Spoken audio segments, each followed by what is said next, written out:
नमस्ते। आपका अरविंद गणेश दामले चैनल में स्वागत है। मैं अरविंद दामले आपके सामने प्रस्तुत कर रहा हूँ मेरी ही कुछ रचनाएं। ये है इन रचनाओं का 870वां भाग। आपको ये रचनाएं पसंद आएँ तो मेरे अरविंद गणेश दामले चैनल को सब्सक्राइब कीजिए, लाइक कीजिए, शेयर कीजिए और बेल आइकॉन दबाना ना भूलिए।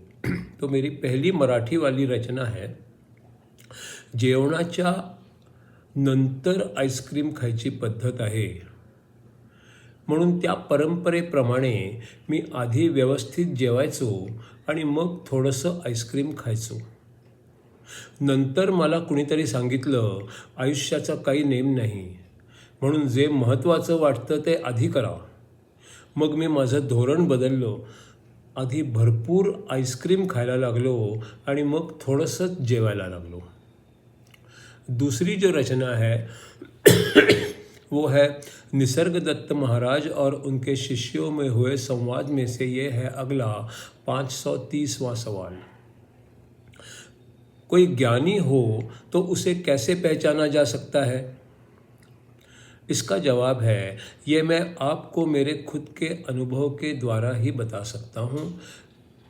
जब मैं मेरे गुरु से मिला तो उन्होंने कहा कि मैं हूँ ऐसा जो मान रहा हूँ वो मैं वास्तव में नहीं हूँ। तुम जो वास्तव में हो उसकी खोज करो। मैं हूँ इस पर सिर्फ ध्यान केंद्रित करो और उसे पहचान लो। मैंने उस पर विश्वास कर लिया, उनका कहना माना और उनकी आज्ञा का पालन भी किया।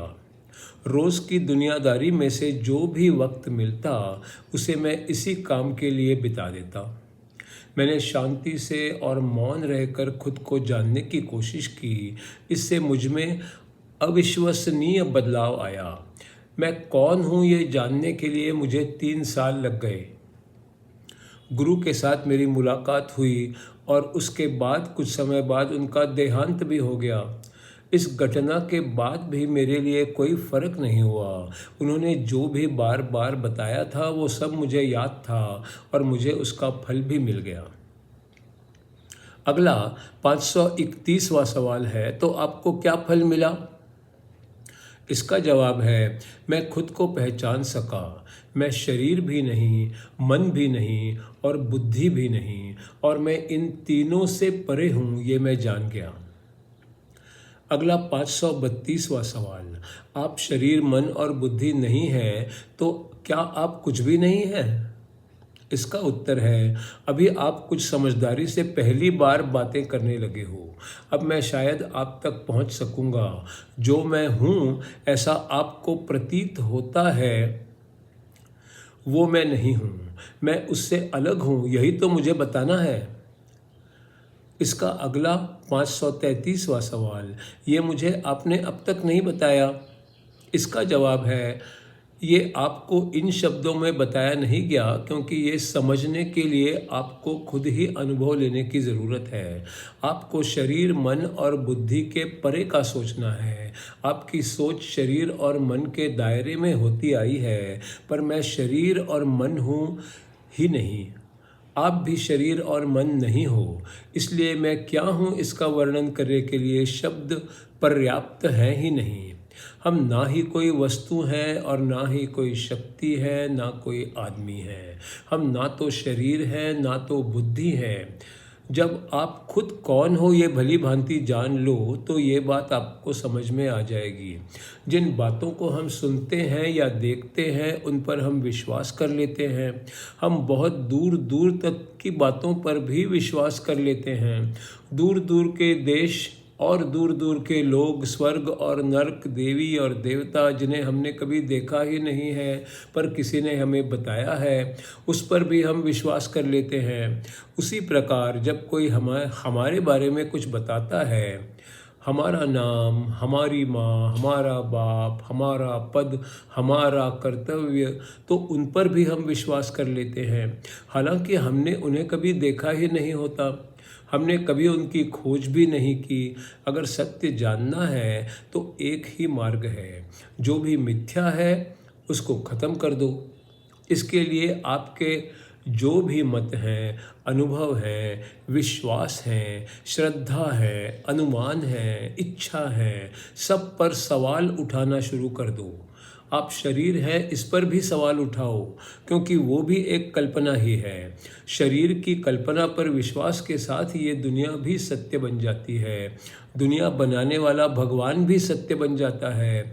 उसी के साथ साथ इच्छा, धर्म, डर, प्रार्थना, भगवान के लिए छोटे बड़े प्रसाद, त्याग और अनेक रूढ़ी परंपरा भी सत्य बन जाते हैं।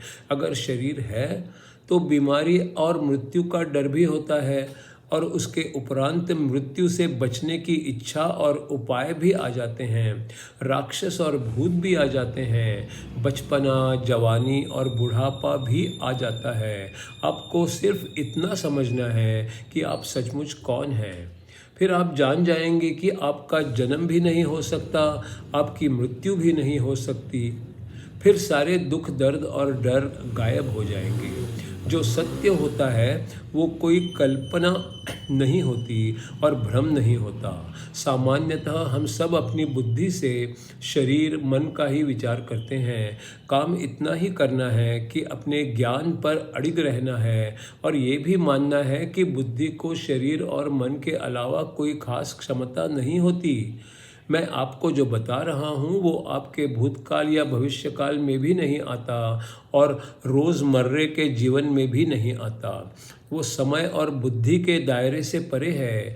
मुझे मेरे गुरु ने कहा था कि मैं और वे खुद भी, मेरे गुरु, एक ही हैं और बाकी सब भी वही एक है। शुरू में मुझे सारा ध्यान गुरु के शब्दों पर केंद्रित करना पड़ा। बाद में मेरे लिए वही सामान्य बात हो गई।